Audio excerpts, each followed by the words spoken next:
Good evening everyone. तो आज हम लोगों का कौन सा सब्जेक्ट शुरू होने वाला है? एनवायरनमेंट। एनवायरनमेंट, ये इंट्रोडक्शन होगा आज हमारी इस क्लास में, और कुछ जो बेसिक्स हैं उनकी हम लोग बात करेंगे। ठीक है, बताइए अच्छा क्या पता है, आप जब भी कोई इंसान कहता है एनवायरनमेंट, क्या समझते हैं उस वर्ड से? What do you really understand when we say environment? क्या होता है एनवायरनमेंट? हाँ, वो तो एटमॉस्फेयर माने होता है ना। अगर एनवायरनमेंट माने वातावरण होता है तो एटमॉस्फेयर माने क्या होता है? बताइए। नहीं पता किसी को भी?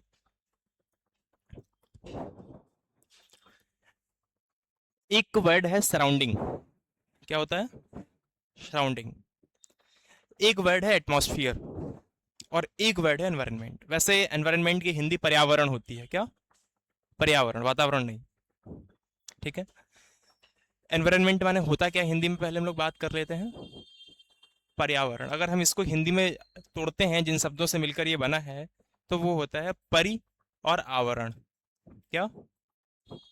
परि और आवरण। परि का मतलब होता है चारों ओर। क्या? और आवरण का मतलब है जो हमको ढक के रखा है, एनवेलप। एनवायरनमेंट एक डिफरेंट चीज है एटमॉस्फेयर से। एटमॉस्फेयर में मतलब होता है एक ऐसा एनवेलप जो गैसों से मिलकर बना है। किससे? मतलब हमारे चारों ओर जो गैसेस हैं, मेनली मेनली क्या है? गैसेस। जो मेनली हमारी गैसेस हैं, उनका जो हमारा एनवेलप होता है उसको हम लोग क्या कहते हैं? एटमॉस्फेयर। एनवायरनमेंट कैसे डिफरेंस है, पहले इसको समझते हैं। तो पहले आप डिक्टेट कर रहा हूं, लिख लो, इसके बाद हम लोग बात करेंगे कि एनवायरनमेंट वास्तव में होता क्या है। लिखो, हेडिंग दीजिए एनवायरनमेंट। लिखिए, the sum total of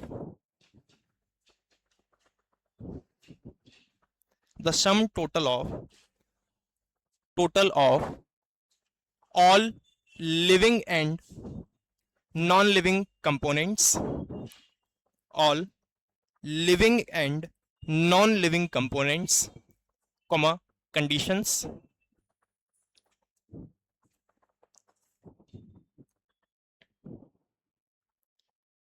that influences sum total of all living and non-living components and conditions that influences the development, survival, influences the development, survival, and life of an organism, and life of an organism is known as environment. Clear हुआ कुछ definition से? तो इस definition में दो चीजें हैं, देखिए हमारे यहाँ से। एनवायरनमेंट की जब मैंने बात की तो मैंने दो चीजों की बात की। पहले कौन से कंपोनेंट्स हैं? Living components plus non living components. इनके दूसरे नाम भी हैं जिनके बारे में बताते हैं। लिविंग का मतलब होता है बायोटिक। क्या?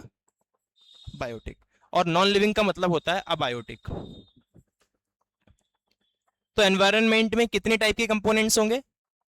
Living and non living, biotic and abiotic. ये करते क्या है? ये अफेक्ट करते हैं किसको? हमारे डेवलपमेंट को। हमारे का मतलब है किसी भी ऑर्गेनिज्म के, कोई भी ऑर्गेनिज्म डेवलप कैसे हो रहा है, वो सर्वाइव कैसे कर रहा है, उसकी लाइफ स्टाइल क्या है, इन सारी चीजों को डिटरमाइन करने वाली चीजें क्या है? एनवायरनमेंट। यहां से दो चीजें, दो टाइप की हाइपोथेसिस निकल के आती हैं। क्या है वो?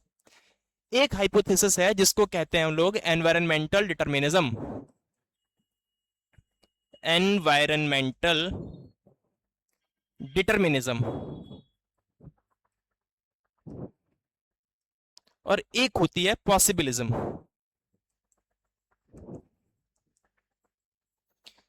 डिटर्मिनिज्म क्या बात करता है और पॉसिबिलिज्म क्या बात करता है, इन दोनों चीजों की बात करने वाले हैं। एनवायरमेंटल डिटर्मिनिज्म का कहना यह है कि आपकी लाइफ कैसी है अभी, ये इस बात से तय होती है आप किस एनवायरनमेंट में रहे हैं, किन बायोटिक और अबायोटिक कंपोनेंट्स के बीच में रहे हैं। मतलब आपकी चारों तरफ के जितने भी बायोटिक और अबायोटिक कंपोनेंट्स हैं, वो बायोटिक और अबायोटिक कंपोनेंट्स आपकी लाइफ को डिटरमाइन करते हैं। ठीक है, क्या करते हैं? डिटरमाइन करते हैं, मतलब आप जो भी हैं एनवायरनमेंट की वजह से हैं। पॉसिबिलिज्म दूसरी बात करता है। पॉसिबिलिज्म का कहना है कि एनवायरनमेंट चीजों को डिटरमाइन नहीं करता, बल्कि वो आपको एक अपॉर्चुनिटी देता है, वो एक कंडीशन तय करता है, कंडीशन के बाद आप उसके हिसाब से हैं या आपने एनवायरनमेंट को चेंज किया है, ये दो अलग अलग चीजें हो जाती हैं। दोनों अपने अपनी हद तक सही बात करते हैं। डिफरेंस क्या है? जैसे जब ह्यूमंस जो थे, ह्यूमंस पहले गुफाओं में रहते थे कि नहीं? जंगल में, गुफाओं में, पढ़ा है सब लोगों ने। क्यों था ऐसा? क्योंकि तब उन्हें घर बनाना नहीं आता था, तो उन्हें मजबूरी में उन्हें पहाड़ों में जाके रहना होता था, यही होता था।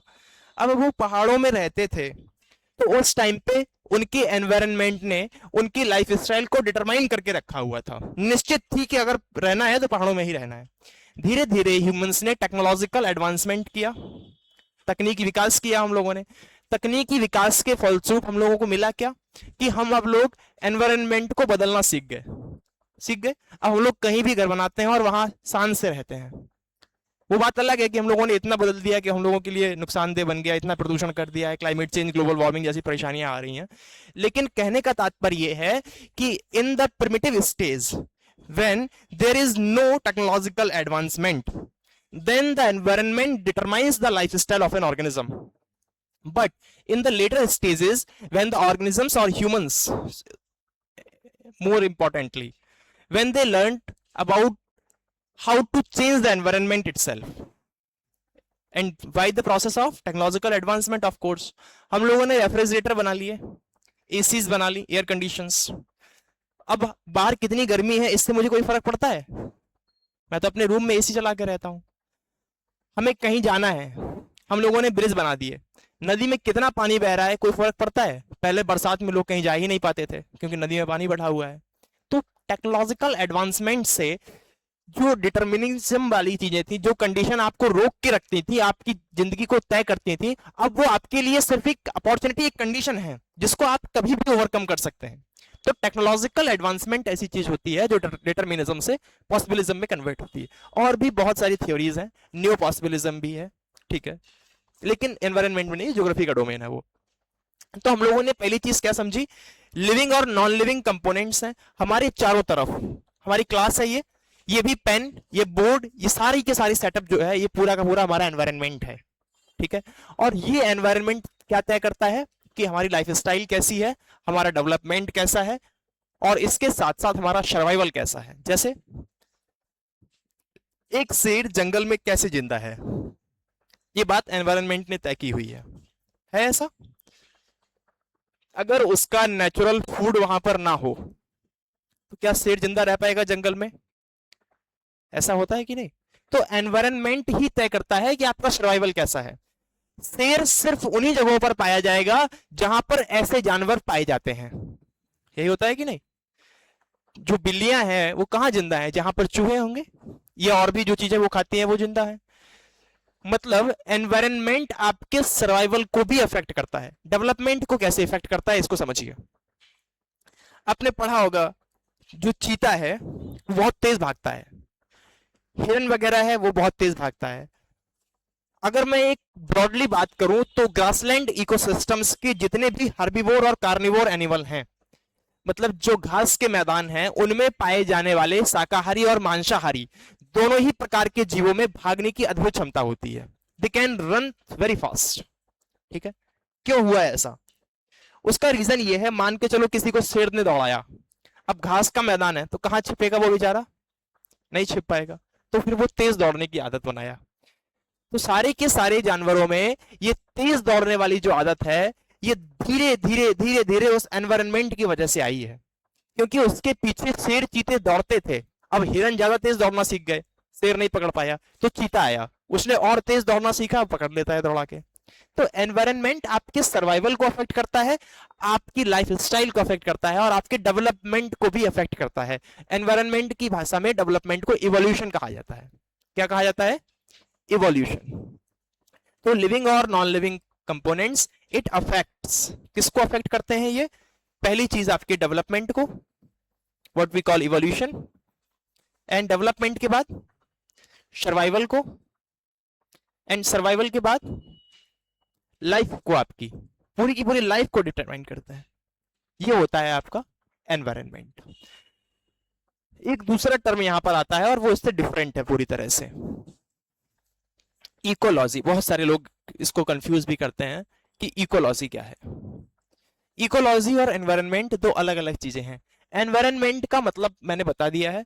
इकोलॉजी क्या है इसको हम पहले डिक्टेट करके लिखवा देते हैं, इसके बाद हम लोग चलेंगे। लिखिए, हेडिंग डालिए ecology. Ecology, ECOLOGY। The scientific study of, the scientific study of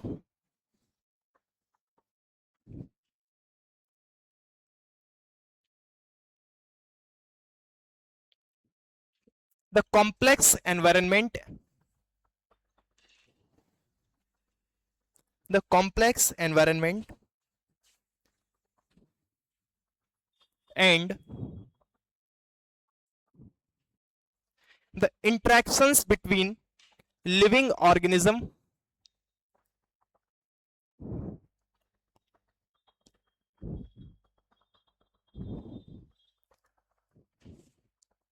with their non-living surroundings too।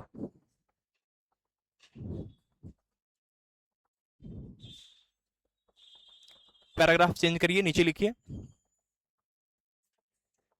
the interactions of biotic and abiotic components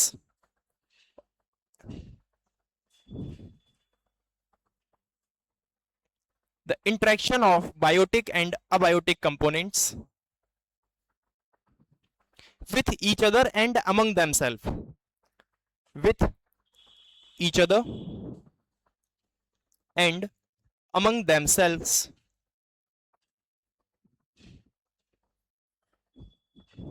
is the domain of ecology, is the domain of ecology।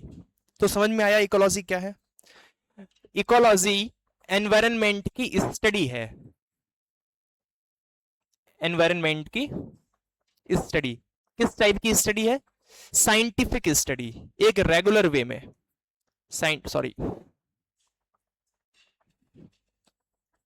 Scientific study. ठीक है, तो environment की जो scientific study है उसको हम लोग कहते हैं इकोलॉजी। अब एनवायरनमेंट में कौन से कंपोनेंट्स होते हैं? बायोटिक एंड अबायोटिक, वो दोनों एक दूसरे के साथ इंटरेक्ट करते हैं। बायोटिक कंपोनेंट्स भी एक दूसरे के साथ इंटरेक्ट करते हैं या नहीं? शेर चीता दोनों लिविंग है या नहीं? शेर और हिरन दोनों लिविंग है, दोनों इंटरेक्ट करते हैं आपस में। और नॉन लिविंग कंपोनेंट्स के साथ इंटरेक्ट करते हैं, जैसे प्लांट है, सनलाइट को लेता है, वाटर को लेता है, तो इंटरेक्शन चल रहा है कि नहीं चल रहा है? तो जो इंटरेक्शन है वो बायोटिक और अबायोटिक के बीच में भी हो सकता है, अबायोटिक और अबायोटिक के बीच में भी हो सकता है, और बायोटिक और बायोटिक के बीच में भी हो सकता है। मतलब सब एक दूसरे के साथ में और आपस में, और मतलब हम विद इन द ग्रुप और बिटवीन द ग्रुप, दोनों तरफ से इंटरेक्शन होता है। और उस इंटरेक्शन की स्टडी ही क्या है? हमारी इकोलॉजी। इकोलॉजी को जनरली हम दो टाइप से कह सकते हैं। एक होता है हमारा ऑटो इकोलॉजी और दूसरा होता है सिनेको इकोलॉजी। ये इंडिविजुअल लेवल पे होता है। ठीक है, एक इंडिविजुअल एनवायरनमेंट के साथ कैसे इंटरेक्ट कर रहा है, एक इंडिविजुअल, एक शेर अपने एनवायरनमेंट, अपने सराउंडिंग के साथ कैसे इंटरेक्ट कर रहा है, जब हम इसको पढ़ेंगे तो हम उसको क्या कहते हैं? Auto ecology. सिनेकोलॉजी क्या होती है? हेडिंग लिखो, अच्छा लिखो, अच्छा इसको लिख लेते हैं, पहले समझाते हैं फिर। लिखिए, हेडिंग डालिए ऑटो इकोलॉजी, लिखिए ऑटो इकोलॉजी जी।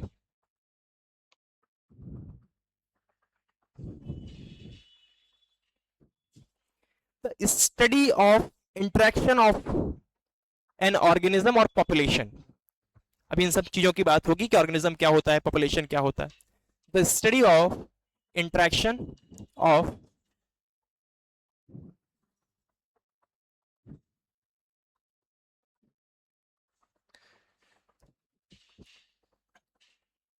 एन इंडिविजुअल और population with their environment, an individual और population with their environment is ecology, auto ecology, जिसको हम लोग पॉपुलेशन इकोलॉजी भी कहते हैं। इसको क्या कहते हैं हम लोग? Population ecology. अगली हेडिंग लिखिए सिनेकोलॉजी, सिनेकोलॉजी, SYNECOLOGY, सिनेकोलॉजी। इसमें लिखिए the study of interactions, the study of interactions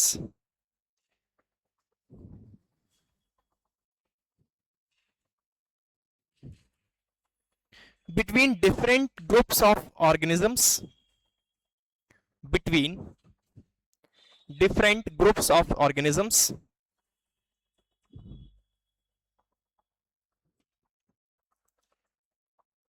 and with their environment, and with their environment is known as synecology। ये कम्युनिटी लेवल पे होता है। किस लेवल पे? तो इसको हम लोग कहते हैं कम्युनिटी इकोलॉजी, कम्युनिटी इकोलॉजी। तो दोनों चीजें क्लियर हुई, इनके नाम भी लिख लेना दोनों के। ऑटो इकोलॉजी मतलब पॉपुलेशन लेवल पे, सिनेकोलॉजी मतलब कम्युनिटी लेवल पे। अभी हम लोग इसकी बात करेंगे कि हाउ ऑर्गेनिज्म, जो इंडिविजुअल है, पॉपुलेशन क्या होती है, फिर कम्युनिटी क्या होती है, इन सारी चीजों की हम लोग डिटेल बात करेंगे। ठीक है, लिख गया ये? तो ऑटो इकोलॉजी का मतलब क्या है? जब एक प्रजाति के लोग, शेर है तो सारे शेर कैसे रह रहे हैं या एक शेर कैसे रह रहा है, जब हम इसको सिर्फ स्टडी करते हैं तो हम कहते हैं ऑटो इकोलॉजी। जब हम पूरे के पूरे सिस्टम को उठाते हैं, शेर हो, उसमें चीता हो, हिरण हो, हाथी हो, ये सारे आपस में कैसे इंटरेक्ट कर रहे हैं, ये एनवायरनमेंट के साथ कैसे इंटरेक्ट कर रहे हैं, जब हम इन सारी चीजों को एक कंपाउंडली पढ़ते हैं तो हम उसको क्या कहते हैं? Synecology, and also known as community ecology. Right, अब आगे बात करते हैं। इतना समझ में आया? एनवायरनमेंट क्या है, इकोलॉजी क्या है। नेक्स्ट हेडिंग दीजिए, इसी से रिलेटेड एक टर्म और है, इकोसिस्टम। हाँ, इकोसिस्टम। ये तीनों अलग अलग टर्म है, जनरली कंफ्यूज करते हैं। Write down, ecosystem, the structural and functional unit, the structural and functional unit of the biosphere, of the biosphere, structural and functional unit of the biosphere, where living organisms, where living organisms interact among themselves, interact among themselves and with their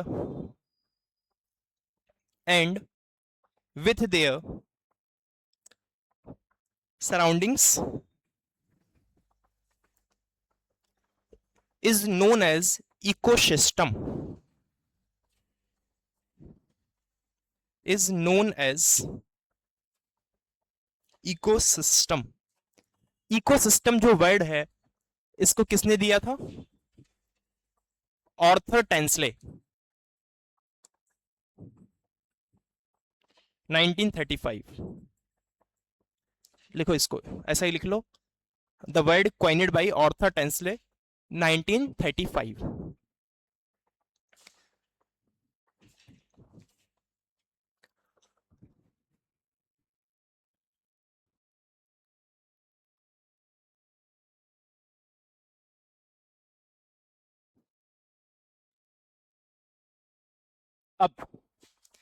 अब ये interactions हमने पढ़ना कैसे शुरू किया, and हम पढ़ते eight all क्यों हैं, why do we study this all thing at all, इसको हम लोगों को समझना है। तो एंशियंट टाइम था, उसमें ये माना जाता था कि जितने भी ऑर्गेनिजम्स हैं वो कुछ भी करें, उससे आपका जो एनवायरनमेंट है वो अनअफेक्ट रहता है, जो नेचर है वो अनअफेक्टेड रहती है। बाद में एक हाइपोथेसिस आती है, उसको गाइया हाइपोथेसिस कहते हैं, जिसके बारे में अभी हम लोग पढ़ेंगे। जैसे ही वो हाइपोथेसिस आती है, उसमें ये बताया जाता है कि एनवायरनमेंट और आपका बायोटिक और अबायोटिक कंपोनेंट्स, मतलब लिविंग ऑर्गेनिजम्स और एनवायरनमेंट, ये एक दूसरे से मिलकर बने हुए हैं। अगर इनमें से एक को भी नुकसान होता है तो पूरा एनवायरनमेंट डिस्टर्ब होता है। ठीक है, कोई भी, अगर सारे हिरन खत्म हो जाएं तब भी इकोसिस्टम कोलैप्स कर जाएगा, सारे चीते खत्म हो जाएं तब भी इकोसिस्टम कोलैप्स कर जाएगा, या सारी सनलाइट खत्म हो जाए तब भी इकोसिस्टम कोलैप्स कर जाएगा। मतलब they are so intricately linked with each other that collapse of any one single species will lead to collapse of whole of ecosystem. ये कौन सी हाइपोथेसिस है? गाइया हाइपोथेसिस। हेडिंग दीजिए, लिखिए इसके बारे में, GAIA, GAIA, Gaia hypothesis, James Lovelock 1972। Heading लिखिए, GAIA, Gaia hypothesis. किसने दी थी ये? James Lovelock, 1972। इसको लिख के आगे लिखिए।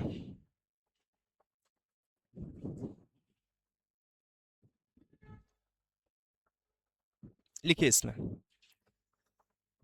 The biotic and abiotic component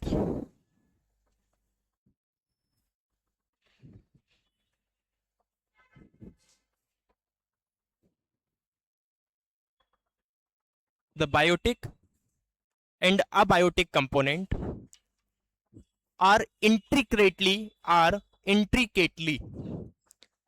coupled, COUPLED, coupled, intricately coupled with each other, with each other,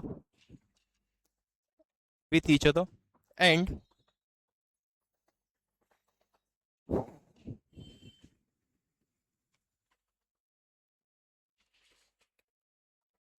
any change and any change in its components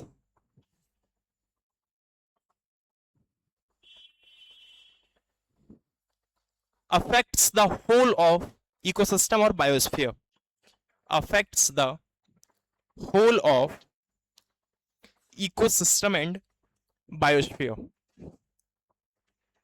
समझ में आया इतना? कौन सी हाइपोथेसिस है? गाइया हाइपोथेसिस। गॉडेस है, एक ग्रीक गॉडेस उनका नाम है। ठीक है, अर्थ में, जो ग्रीक में अर्थ, जो पृथ्वी माता है, उनको ऐसे बोला जाता है, गाया। तो उनके नाम पे आया था गाइया हाइपोथेसिस, जेम्स लवलॉक 1972।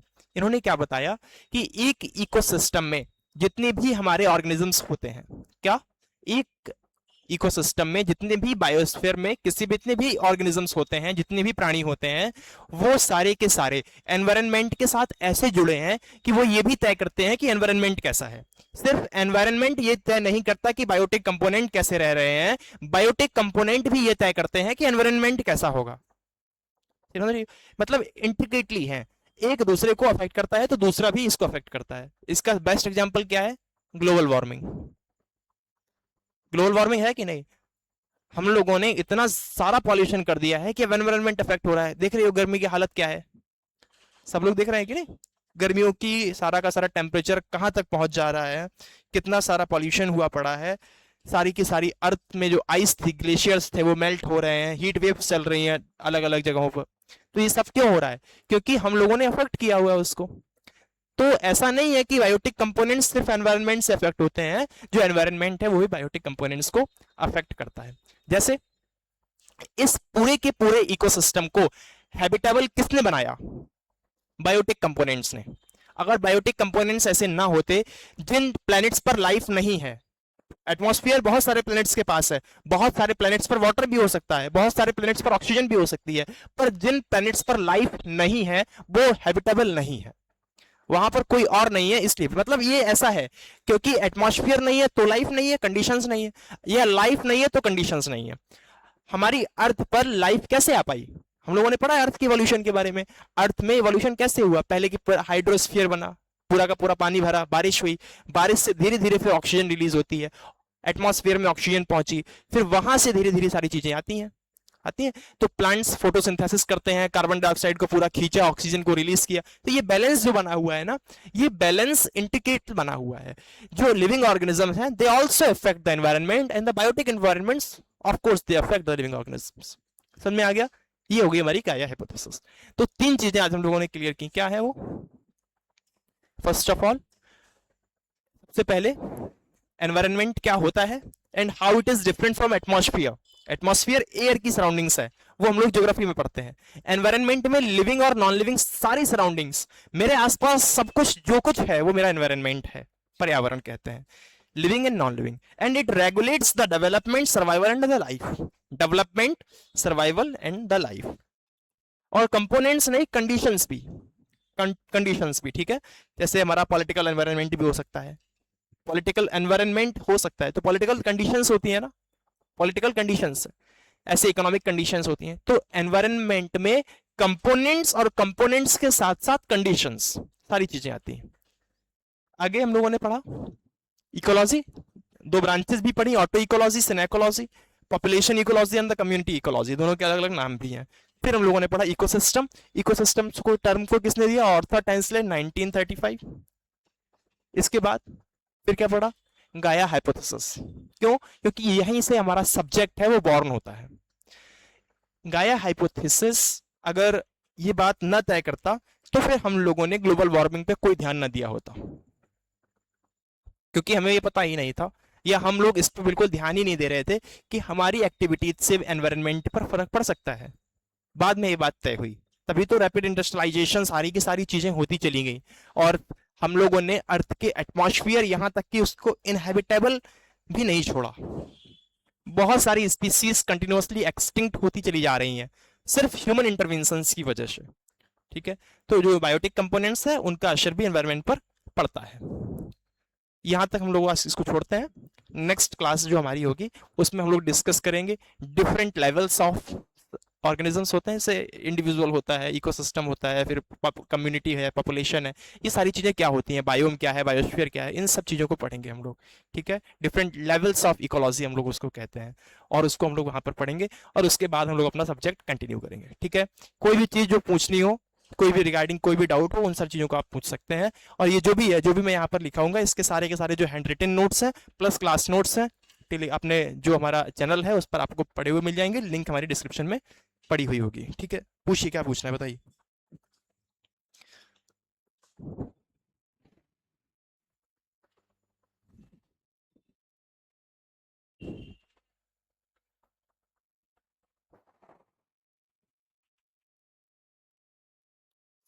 सिनोसिस, सिनोसिस क्या होता है? सिनेकोलॉजी, सिनेकोलॉजी का मतलब है जब कोई भी इंडिविजुअल, पहले तो हमारे इंडिविजुअल है, तो इंडिविजुअल वाला जो है उसको क्या कहेंगे हम लोग? Auto ecology. ऑटो का मतलब है इंडिविजुअल है पॉपुलेशन लेवल पर, जबकि हम कम्युनिटी लेवल पर बात करते हैं। कम्युनिटी लेवल का मतलब क्या है?